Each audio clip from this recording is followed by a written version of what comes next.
राज्य उत्पादन शुल्क विभागाची बनावट दारू तस्करीवर कारवाई। गोवा आणि मध्य प्रदेश येथील बनावट दारू।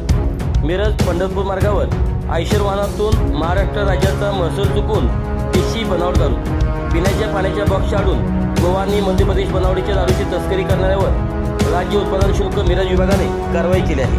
पुष्पा स्टाईलने दारूची तस्करी करणाऱ्या दोघांना अटक करण्यात आली आहे। बियर, विस्की तसेच दारूचे बॉक्स आणि ट्रक असा एकूण 68 लाख किमतीचा मुद्देमाल जप्त करण्यात आला आहे। आरोपी जमीर अकबर मकानदार आणि शब्बीर अल्लाउद्दीन मकानदार अशी अटक केलेल्यांची नावे आहेत। मिरज ते पंढरपूर रोडवर सापळा रचून सदर कारवाई करण्यात आली आहे। राज्य उत्पादन शुल्क विभागाचे सांगलीचे अधीक्षक राज्य उत्पादन शुल्क प्रदीप पोटे, उपाधीक्षक ऋषिकेश इंगळे यांच्या मार्गदर्शनाखाली व मिळालेल्या गुप्त बातमीच्या आधारे मिरज पंढरपूर राष्ट्रीय महामार्गावरती सापळा लावून कारवाई करण्यात आली।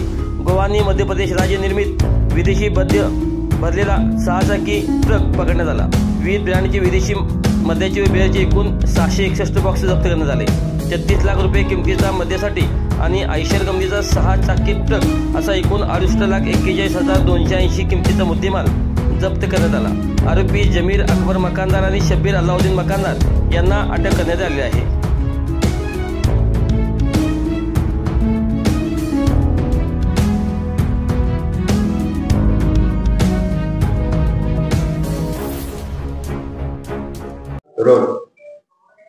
आज दिनांक 22 जानेवारी रोजी आमच्या राज्य उत्पादन शुल्क विभागाच्या मिरज विभागाला गोपनीय बातमीदारामार्फत खबर मिळाली की मिरज पंढरपूर रोड या ठिकाणी हायवेवरती एक संशयित वाहन, ज्यामध्ये की गोवा राज्यातून आलेली मध्ये मोठ्या प्रमाणावर वाहतूक होणार आहे, त्या अनुषंगाने सापळा लावला असता आज कारवाई करून 2 आरोपींना अटक केलेली आहे, ज्याच्यामध्ये टोटल 651 बॉक्स गोवा राज्यातील दारू तसेच महाराष्ट्र राज्यात प्रतिबंधित असलेली जी विक्रीला गोवा राज्य निर्मित, मध्य प्रदेश राज्य निर्मित असे एकूण 651 बॉक्स पकडण्यात आलेले आहेत आणि 2 आरोपींना अटक करण्यात आलेले आहे।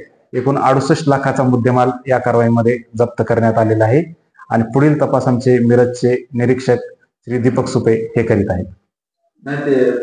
आता त्या गोष्टी उघड होतील। आता पुढं डिटेल प्रेस नोट देतो ह्याच्यासोबत आपण सांगण्यापेक्षा।